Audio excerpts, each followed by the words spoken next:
फरीदाबाद में state crime में ASI के पद पर तैनात अमर सिंह ने पेश की नई मिसाल। भीख मांगने वाले स्लम बस्ती के बच्चों को पढ़ाने की पहल की शुरुआत। आपको दिखाई दे रही यह तस्वीरें फरीदाबाद के सेक्टर 25 के इलाके की हैं, जहां पर आज फिर दोबारा से स्टेट क्राइम में तैनात एएसआई और उनकी टीम के द्वारा स्लम बस्ती में रहने वाले बच्चों को पढ़ाने का काम शुरू किया जा रहा है। जहां पर आज इसकी शुरुआत करने पहुंची मुख्य अतिथि के तौर पर हरियाणा पुलिस के पूर्व डीजीपी बीएन राय की पत्नी ने रिबन काटकर शुरुआत की। इस मौके पर एएसआई अमर सिंह ने बताया कि उन्होंने इसकी शुरुआत अपने साथी पवन के साथ मिलकर सन 2019 में की थी, ताकि बच्चों को अच्छी शिक्षा दी जा सके और उनका भविष्य उज्जवल हो।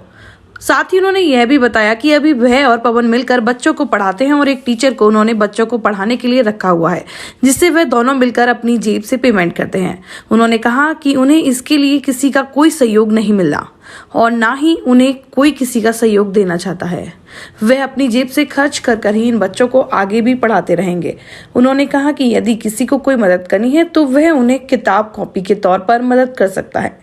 वहीं कोरोना काल में पढ़ाए जाने के दौरान बच्चों का किस प्रकार से ख्याल रखा जाएगा, उसके बारे में उन्होंने बताते हुए कहा कि बच्चों को कोरोना के बारे में जागरूक किया जा रहा है। यहाँ पढ़ने वाले बच्चों को सोशल डिस्टेंस, मास्क और सैनिटाइजर का प्रयोग कराकर कोरोना से बचाव किया जाएगा।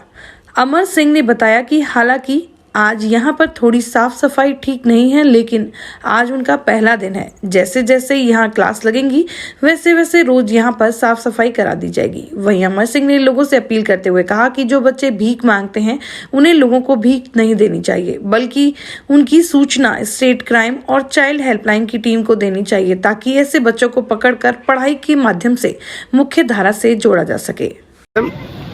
क्या शुभ नाम है, क्या डिजनेस ना, वो थोड़ा बता दीजिए। मैं मिसेस नीना राय हूँ और मैं academic advisor Dayal Singh public school sector 7 Karnal. Madam, आज सेक्टर 25 में स्लम बस्ती के जो बच्चे हैं उनके लिए स्कूल शिक्षा के लिए चालू किया गया है। क्या कहेंगे, क्या मैसेज इन बच्चों के लिए देना है? मैसेज ये है कि पढ़ाई अधिकार है जी, और सभी बच्चों को ये ज़रूरी भी है। जब तक हम शिक्षा और हेल्थ ये दोनों इश्यूज़ में काम नहीं करें या एनजीओ सामने ना आए तो इन बच्चों का उद्धार नहीं कर सकते। मतलब कोरोना काल चल रहा है, उसको देखते हुए किस प्रकार की सावधानियां बच्चे के यहाँ पर बढ़ती जाएंगी? जैसे सभी ने कहा है, या समाज में जिस तरह से या गवर्नमेंट ने जिस तरह से उन्हें कहा है कि एक सोशल डिस्टेंसिंग रखना चाहिए, मास्क पहनना चाहिए, अपनी सुरक्षा अपने हाथ में है, तो ये शिक्षा बच्चों को देना बहुत ज़रूरी है। तो क्या कोरोना काल चल रहा है, उसको लेकर बच्चों को जागरूक भी कुछ किया गया है? जैसे आज आप लोगों ने यहाँ पे देखा है ना कि लेबर स्कूल खोला गया है और बच्चों को बता रहे हैं, तो इसी तरह से बताना पड़ेगा। ठीक है। क्या शुभ नाम है सर, क्या डिजनेस ना, वो बता दीजिए थोड़ा सा।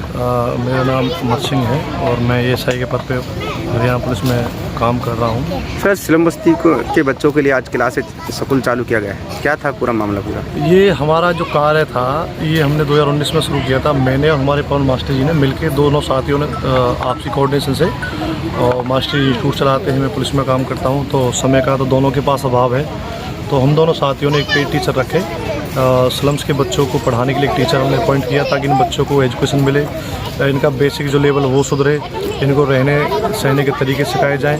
तो वो हमने 2019 में शुरुआत की थी। उसके बाद लॉकडाउन लग गया, तो उसके बाद नए सिरे से इनको दोबारा हमने आज री ओपनिंग इसकी की है। तो चीफ गेस्ट पहुँचे हैं, कौन से चीफ गेस्ट यहाँ पहुँचे थे और सब ओपनिंग की है, क्या था? ये मिसेज नीना राय मैम हैं, जो हमारे डीजीपी बीएन राय साहब थे, उनकी मिसेज हैं, और ये पेशे से टीचर रही हैं और बहुत लंबे समय तक इन्होंने दयाल सिंह स्कूल में एज ए ट्रस्टी और एज ए प्रिंसिपल कार्य किया है। तो हम एक टीचिंग का हम कार्य शुरू कर रहे हैं, तो हमें इनका एक आशीर्वाद भी लेना था, उनके दिशा निर्देश भी लेने थे, हम बच्चों के लिए कैसे बेहतर काम कर सकते हैं। तो चीफ गेस्ट के रूप में नीना राय मैम है, वो आई थी, उन्होंने हमें बताया कि भी इन बच्चों के लिए क्या क्या बेहतर किया जा सकता है। कोरोना काल चल रहा है, अगर बच्चों की बात की जाए तो किस प्रकार की सावधानी जो बढ़ती जाएंगी? सावधानी इन बच्चों को पहले सिखाया जाएगा कि भी हाथ बार बार धोने हैं, सैनिटाइज करना है, और बच्चों को हम ही क्या नाम है रूटीन में एक मास्क प्रोवाइड कराएंगे, ताकि बच्चे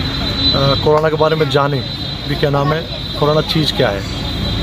तो देखा गया जहाँ बच्चे पढ़ रहे हैं वहाँ पे चारों तरफ गंदगी काफ़ी है, तो इसके लेके कोई सुविधा की बात? ये हमने आज शुरुआत की है। हमने पहले शुरुआत की तो उसके बाद चारों तरफ हमने एरिया साफ़ कर दिया था। आज पहला दिन है तो हमने शुरुआत की है। हम खुद भी सफाई करते हैं, बच्चों को भी सिखाते हैं। तो उसके बाद 2-4 दिन में जैसे हमारा रूटीन बनेगा लगातार आने का, तो उसके बाद हम सफाई हम खुद ही करेंगे। तो पहले क्या कंडीशन थी जब बच्चों को जिस आपने मुहिम छेड़ी है, पहले क्या करते थे बच्चे? ये बच्चे जगह जगह कबाड़ा बीनते थे, भीख मांगते थे। तो किसी आप जैसे सज्जन आदमी ने मुझे बताया कि भी पवन मास्टर और हम एक दूसरे दोनों हम पता करने के लिए गए इन बच्चों के लिए भी इनके लिए बेहतर क्या किया जा सकता है। तो किसी ने बताया कि भी इन लोगों को बिजी किया जाए तो ये बच्चे इस तरह का काम छोड़ सकते हैं। जी, तो क्या इसमें टीचर कितने इन्वॉल्व हैं जो इन बच्चों को क्लास से देंगे? अभी एक टीचर हमने इनके लिए रखा हुआ है जी, जो पेड है, जो मेयर पवन मास्टर इनकी अपनी जेब से हम सैलरी देंगे। उसके बाद हमें अगर एक दो जगह में बढ़ाना होगा पहले तो इन्हीं का हम देखेंगे, इनका लेवल थोड़ा सुधारें। अगर और हम कहीं बढ़ाएंगे भी तो हम अपने साथ वॉलंटियर जोड़ेंगे जिनको किताब कापियाँ अपनी जेब से क्या नाम है प्रोवाइड कराएंगे। बाकी और एक दो जगह और शुरुआत भविष्य में करेंगे। अभी फिलहाल कोई ऐसी योजना नहीं, इन पर ही हम पूरा फोकस करेंगे। तो क्या कहीं से कोई सहयोग आपके लिए हो रहा है या फिर? हमें जो सहयोग है किसी से अगर लेना भी है तो केवल किताब कापी के रूप में लेना है, और इससे अलावा सहयोग कोई लेना ही नहीं है। और ऐसे हमारे मास्टर जी हम दोनों को अपनी जेब से ही पेड करना है, जो भी करना है। हमें नगद पैसे किसी से ना तो लेने हैं ना किसी को देने हैं। उन लोगों के लिए क्या संदेश देना चाहेंगे जिनके सामने बच्चे भीख मांगते रहते हैं, उसके बाद भी वो इनकार करके चलते हैं, उनको क्या संदेश देना? भाई ऐसे बच्चों को भीख ना दें, अगर हमारे आसपास इस एरिया के आसपास ऐसे बच्चे हैं तो हमें बताएं। हाँ, 109 पर कॉल करें, चाइल्ड लाइन के माध्यम से हमारे संपर्क करें ताकि ऐसे बच्चों को मुख्य धारा में जोड़ सकें और पढ़ाई से उनका दिमाग थोड़ा विकसित किया जा सके। गोपी कृष्ण हॉस्पिटल, जहां हड्डी एवं स्त्री रोग का आधुनिकतम उपचार होता है। खराब घुटने व कूल्हे का joint replacement, slip disc, sciatica, spondylosis आदि की spine surgery, high risk pregnancy की डिलीवरी एवं सिजेरियन, सभी प्रकार के फ्रैक्चर्स के ऑपरेशन, और मथुरा का एकमात्र टेस्ट ट्यूब बेबी सेंटर जहां अनेक निसंतान दंपतियों को कृत्रिम गर्भाधान प्रणाली द्वारा माता पिता बनने का सुख मिल चुका है।